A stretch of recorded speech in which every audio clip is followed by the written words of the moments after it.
A friend called the other day, and I tell you, the timing could not have been better, for I was in need of a great conversation. I'd been unable to get much sleep the night before, which was, I think, related to a propensity to sometimes carry the weight of the world upon me and had difficulty letting it go.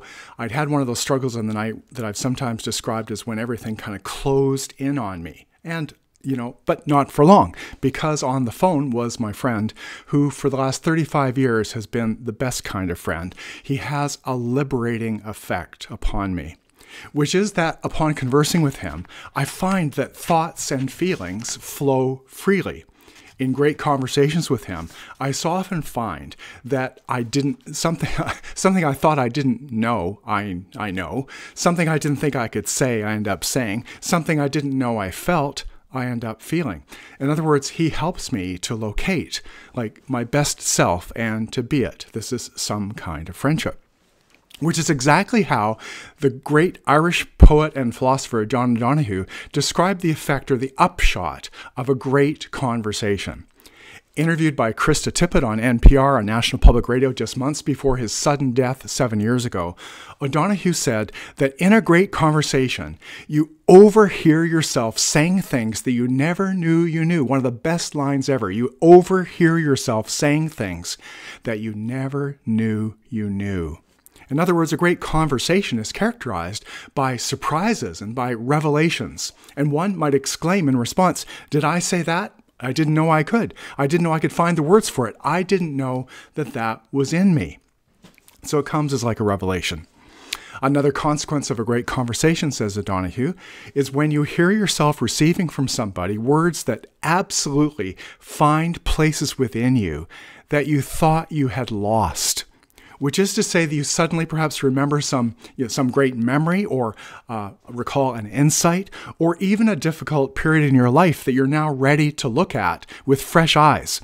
All kinds of hitherto buried places are retrieved in a great conversation and are relived and are baptized. That's the effect of it. You come away from a great conversation, says O'Donohue, with the sense that the two of you entered onto a different plane. Through the absorbing dialogue, the two of you entered another dimension and have been left inspired, elevated, and enlarged. Consequently, says O'Donohue, such a conversation continues to sing in your mind for weeks afterwards. Well, now the fuel for a great conversation, for this level and quality of conversation, can sometimes be because of a crisis of some kind. It could be that you're up against something in your life. You're pushing against something. But quite naturally, you've been thinking, why me and why now? I don't want this and I don't think I can take it.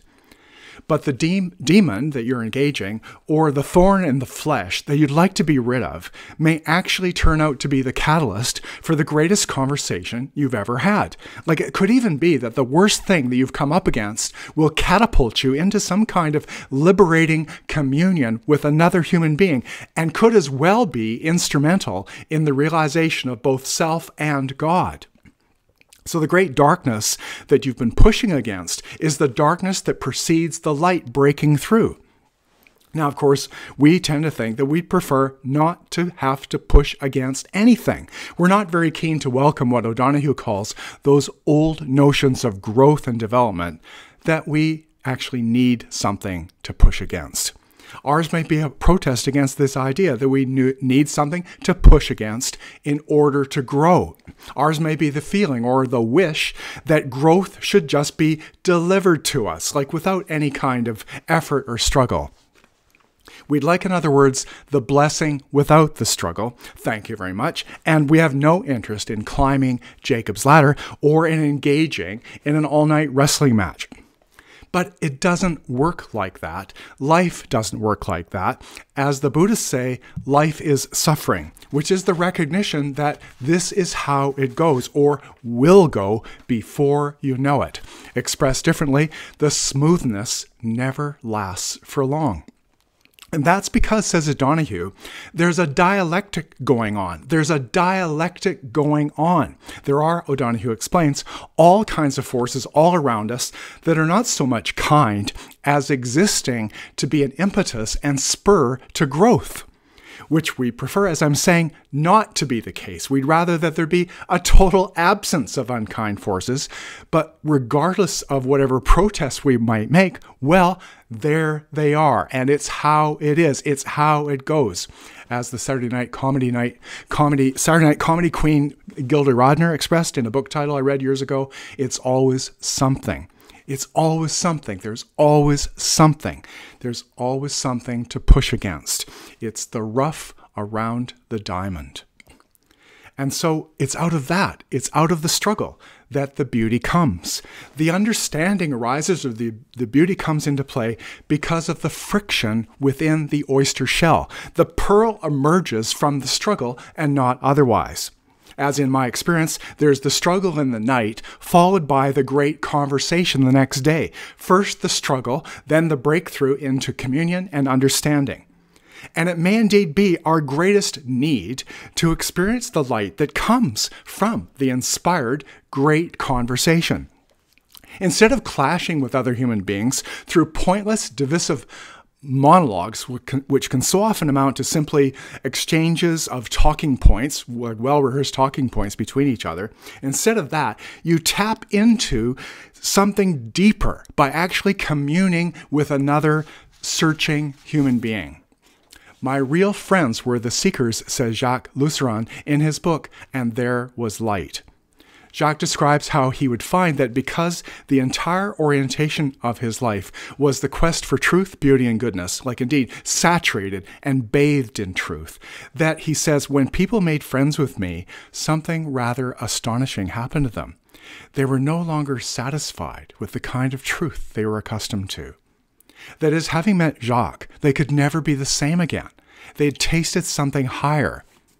And interestingly, says Jacques, they began to smell better.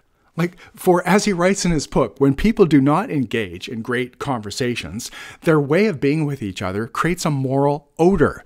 An unpleasant odor is emitted by the lack of quality, which actually, he says, has a physical presence to it. As a blind man, Jacques was acutely aware of the foul moral odor that is emitted by people who don't listen to each other and who don't recognize the divine in each other. They create atmospheres that stink. Jacques writes about feeling all of his senses bound and gagged when with people who never engage in great conversations. Well, a great conversation is a great deodorant. When was the last time that you had one?